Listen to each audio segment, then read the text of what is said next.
tarde, meu nome é Heloísa. Hoje eu vou falar um pouquinho aí para vocês de blockchain games, do que eu vi, do que eu construí esses últimos 2 anos e do que eu estou vendo aí para os próximos 5 anos, né, pensando a médio prazo. Eu sou formada em desenho de animação e me pós-graduei em gestão e economia criativa em 2017.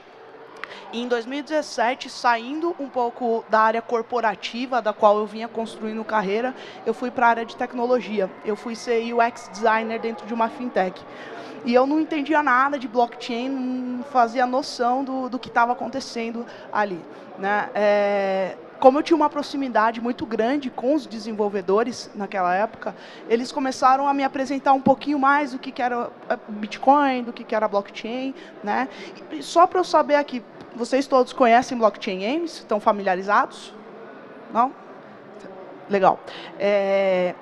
Então, passado esse período, né, que foi um período que eu comecei a entender um pouco mais da tecnologia, foi uma época que eu tive burnout, então eu parei tudo que eu estava fazendo dentro de mercado corporativo, dentro de, enfim, grandes empresas, e comecei a fazer uma consultoria de design. Nessa consultoria de design foi quando eu comecei a empreender realmente perto aí da área de blockchain, né? Em 2020, com a pandemia, o meu setor não foi tão impactado, o setor criativo, mas, né, eu vi como todo o resto estava sendo impactado e como que a gente poderia pensar financeiramente e em ponderamento para as pessoas, né? Foi quando eu conheci a Blockchain Games. Então, a Blockchain Games, né, só para vocês entenderem, ela é um momento dos games que a gente usa da tecnologia da blockchain para poder prover recursos dentro dos jogos. Então, a gente tem 3 momentos econômicos quando a gente olha para os games, né? A gente tem o primeiro momento econômico, que é um momento econômico do pay to play, e dentro desse momento eu compro itens, né, eu compro cartucho e a minha experiência só está ali dentro do jogo, onde eu compro, enfim, e em contrapartida, o desenvolvedor ele não recebe nada, né? Tirando a parte da venda dos cartuchos. A gente tem um segundo momento, que é o momento dos jogos free-to-play, que eles vieram muito pela adoção doméstica das pessoas, dentro aí de acesso à internet, acesso a computador, enfim. E dentro dessa experiência, as pessoas elas poderiam jogar de graça, mas para elas poderem ter acesso a personagens, para elas poderem ter acesso a itens, aventuras, enfim, elas tinham que comprar mais. Só que quando a gente tem esse momento, cria-se um mercado secundário dentro aí dos jogos. E o que é esse mercado secundário dentro dos jogos? Se de um lado eu tenho muito tempo para poder estar jogando, do outro lado tem alguém que não tem tanto tempo, mas tem dinheiro e recurso para poder comprar o item de mim. Comprando esse item de mim, né, a gente tem 3 problemáticas. Um lado não sabe se vai receber o item, né? Não sei se vocês já jogaram Tibia, mas Tibia tinha muito isso de você vender o item e aí quando você chegava na caverna todo mundo te matava, você ficava sem o dinheiro, ficava sem o item. Então você não sabe se você vai receber seu item, o outro não sabe se vai receber o dinheiro e em contrapartida o desenvolvedor não recebe nada. E aí a gente chega no terceiro momento, que é o momento da blockchain, né? Quando a gente traz a estrutura da blockchain, a gente traz a estrutura de um marketplace, a gente traz a estrutura dos contratos inteligentes, que é como se a gente pensasse numa automação dentro da blockchain, para a gente facilitar essas transações, esses trades de item, né? Então, eu tenho a certeza que eu vou receber o meu item, a pessoa tem certeza que ela vai receber o dinheiro dela, e o desenvolvedor recebe uma taxa de transação por isso, né? Então, quando vem a blockchain, ela simplesmente só traz para cima, né, para a superfície, o que antes só estava imerso, né? Então, a gente olha, por exemplo, para a Blizzard, que é contra esse tipo de prática de venda de item, né, e acaba gerando um monopólio. Do outro lado, tirando a frente do marketplace, as pessoas elas têm um outro benesse dentro aí da blockchain, que é a tokenização de ativos, né? Então, o que é a tokenização de ativos? Se antes os meus personagens eles só estavam em games e eu não conseguia fazer algo com eles, tirando essa frente aí dos jogos, agora eu consigo, transformando eles no que a gente viu ano passado, seus NFTs. Né? Então, foi um hype muito grande do pessoal falar de NFT, mas o NFT é um token, e esse token ele acaba sendo não fungível. Né? Eu só vou pedir desculpa para vocês que eu estou suando pra caramba, porque eu vim correndo aqui, veio 5 minutos de atraso. Mas, enfim. Então, quando a gente olha para esses artigos tokenizáveis, a gente traz eles para o mercado, e se antes, por exemplo, eu sou muito fã de Brawl Stars, né? Eu adoro jogar Brawl Stars.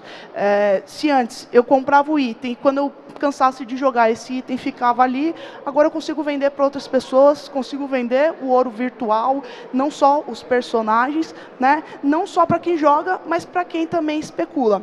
Quando esse movimento começou, ali em 2020, outubro mais ou menos, os países emergentes, então quando a gente olha ali para Filipinas, Venezuela, Brasil, começaram a ter um impulso muito grande.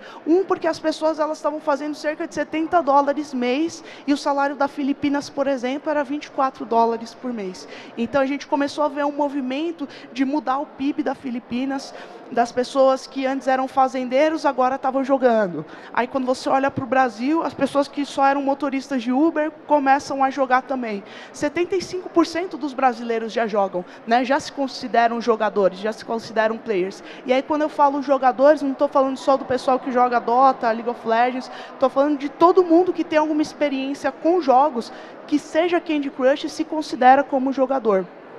Então, aqui no Brasil, a gente viu esse movimento acontecer com quem era motorista de Uber, a mãe solo que ficava em casa, pessoa que tinha uma doença autoimune, não saía da cama, e aí ela ia começando a trazer esse empoderamento, que eu falei um pouquinho antes, desse empoderamento financeiro para a vida dela.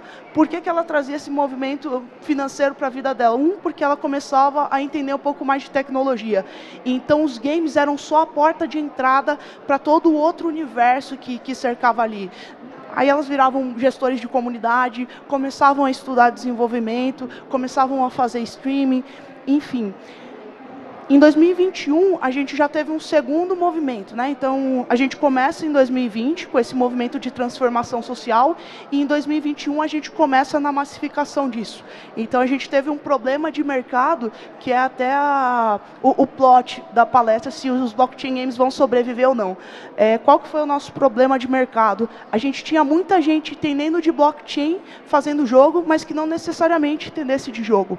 Então, a gente começou a ver jogos que praticamente eram só experiências gamificadas do que a gente chama de DeFi, né? Que são finanças descentralizadas. Então, a gente não via jogos em si. Se a gente via 3, 4 jogos, eram muito, né? O Axie Infinity, no máximo, assim, foi o que a gente viu. A gente começava a ver alguns vislumbres de outros jogos, as pessoas prometendo jogos que a gente chama de AAA para um curto período de tempo. Então, olhando para esse processo, né, de jogos dentro da blockchain, a gente começou a criar um mercado que as pessoas elas viam valor, mas, ao mesmo tempo, elas tinham muito receio de entrar dentro desse mercado, né? O bom é que quando a gente olha para o mercado de cripto e o mercado de blockchain, os ciclos eles acabam acontecendo muito rápido. Então, a gente tem ondas que elas limpam muito rápido os processos e os projetos que não vão durar durante muito tempo, né? Que não são duradouros e não são sustentáveis. Então, a gente passou esse período desse ciclo aí de alta que a gente viu, ciclo de vários projetos e projetos não bons lançados, para aí agora a gente começar a enxergar e entender a tecnologia pela tecnologia, como ela realmente é. Então, a gente vê os estúdios agora grandes olhando para esse setor, né? O que eu acredito muito num prazo de 5 anos, né? Um médio prazo, não esses estúdios eles terem áreas dentro da empresa de blockchain games, mas eles fazerem aquisições aí dentro do mercado. Então, um movimento muito do que aconteceu com as Big Techs, né? Obrigado. Um movimento muito aí do que aconteceu com as Big Techs, né? vem o Facebook, faz aquisição de players menores. Vem a Microsoft, faz aquisição de players menores. Né? Essas próprias Big Techs já olhando para esse setor, e aí eu não entro nem na questão de metaverso em si, porque eu acho que a questão de metaverso, se a gente cair em uma outra seara, mas ano passado, por exemplo, a Microsoft fez a aquisição da Blizzard, né? A Square Enix também foi adquirida no último ano. Então, acho que esse vai ser um movimento que a gente vai acabar vendo cada vez com mais força. Né?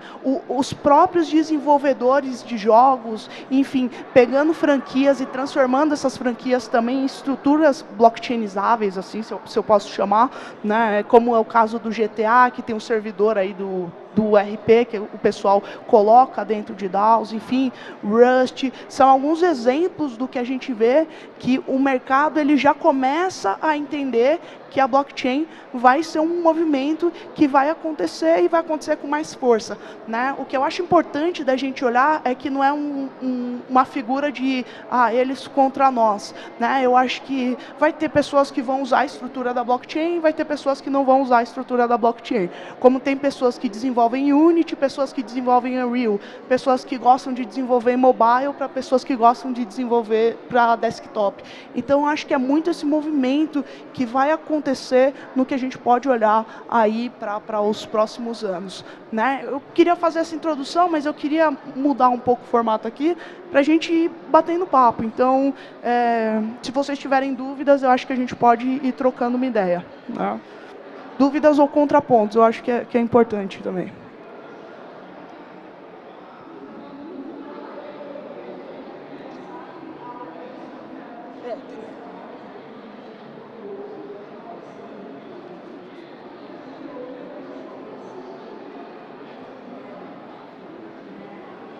Boa tarde. Eu não lembro o nome da empresa lá, que é 3 letras, né? Semana passada a gente viu que acho que é FTX, né? Isso.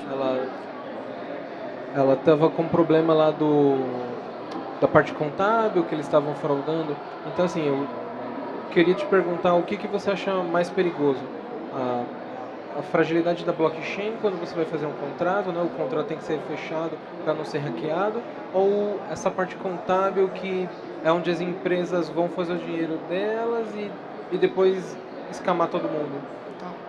O que eu acho perigoso dentro de projetos de blockchain, aí eu não olho só projetos de blockchain games, eu falo projetos de blockchain no geral, como é o caso da FTX, é a fragilidade do fator humano. Né? Então, quando a gente olha para essas empresas, normalmente a gente está vendo pessoas que elas são geniais, que estão por trás, né? Estão desenvolvendo projetos sensacionais, enfim, quando você olha o Vitalik, um cara super novo, de 27 anos, que desenvolveu Ethereum, enfim. Então, a gente está olhando para pessoas geniais que eu acho que não tem um fator humano de inteligência emocional para entender que você precisa de um background para conseguir construir empresas, conseguir construir projetos. Né? Então, eu acho que a FTX foi algo muito bom para o mercado, né? Não para as pessoas em si, para os consumidores, porque agora a gente vai ter que estar mais ligado em aspectos de auditabilidade. Então, a gente tem a blockchain, que é o livro contábil, é só você ver o que está escrito ali na blockchain, as pessoas não olham isso. Né? Então, acho que as pessoas elas vão começar a ficar mais atentas aos registros da blockchain, então não vai ser só a palavra pela palavra na confiabilidade, as pessoas elas vão ter que mostrar mais, e eu acho que começar a olhar como uma gestão de negócio mesmo. Né? Eu acho que a gente já passou do momento de nova tecnologia, de vamos tratar isso como projeto, como um setor incipiente, e vamos agora olhar como negócio mesmo, porque se você não tiver um bom back, enfim, para conseguir sustentar esse crescimento, eu acho que não é nem a fragilidade da blockchain, porque a gente vai conseguir em algum momento fechar todas as pontas, né? Fechar a ponta que a gente sabe que tem muito exploit em Bride, enfim. Então, a gente vai ter um momento que a gente vai conseguir fechar isso, mas até fechar isso, eu acho que quanto mais seguro for a gestão desses projetos, menos os usuários vão sofrer, como foi o caso da FTX. Né? Para quem não acompanhou, a FTX foi uma corretora que quebrou semana passada por questões contábeis. Era como se fosse uma tomada se retroalimentando ali, então vale muito a pena dar uma olhada. Obrigado. eu sou meio leigo nesse assunto, né? Então, se você puder falar assim mais do básico, tipo, o que é a blockchain, aonde que acessa ela, como é que funciona essa compra e venda de itens? Legal. Imagina que a blockchain é uma tecnologia, né? Então, a blockchain ela é uma tecnologia de redes, então infraestrutura de rede. Quando a gente olha para a blockchain, a gente não tem uma blockchain em si, então a gente tem várias blockchains, né? É como se a gente tivesse várias linguagens de programação, várias estruturas, né? E às vezes elas podem se conversar ou não, que foi o caso que eu estava falando das bridges, né? Então, imagina na blockchain como uma tecnologia que tem várias estruturas dentro. Você tem a blockchain do Bitcoin, que é a Light Network, você tem a do Ethereum, você tem a da Solana. Então, isso é a blockchain, é a tecnologia. Aí, quando a gente olha para aplicabilidades dentro da blockchain, que é quando a gente olha mais para a massa, mais para a mídia, né, a gente tem os tokens, então é uma forma alternativa de investimento. Só que os tokens nada mais são do que utilidades ali dentro daquela blockchain. Então você pode usar uma blockchain para desenvolver jogo, você pode usar uma blockchain para fazer rastreabilidade em uma cadeia logística, supply chain, você pode usar a blockchain para fazer monitoramento de ar, você pode usar a blockchain para pensar em finanças descentralizadas. Então, se antes você tinha um banco central, que era o órgão centralizador ali, agora você consegue ter pessoas que provêm liquidez, provêm recursos umas para as outras, né? Então, isso é a blockchain, a estrutura e o que a blockchain permite. Aí, por exemplo, Elô, quero comprar cripto, né? Então, quero começar a entender como que eu faço. Um passo é entrar numa corretora, né? Que eu acho que é a forma mais fácil da pessoa se expor, a priori. E aí, entendendo depois que você pode fazer uma carteira virtual, então você consegue ter as suas próprias chaves, você manda os seus recursos para essa carteira virtual. A gente tem várias corretoras, né? A gente tem Ripple, a gente tem Binance, a gente tem Mercado Bitcoin, enfim. O que é importante é a gente entender que a corretora em si não é lugar para você colocar muito dinheiro, por conta do caso da FTX. A FTX não foi a primeira, infelizmente não vai ser a última corretora a quebrar. A gente tem que imaginar que a corretora é um meio de você adquirir a cripto para poder colocar dentro da sua carteira virtual. Então, esses são alguns meios aí que você pode começar a se expor dentro da blockchain, dentro do mundo de criptomoedas.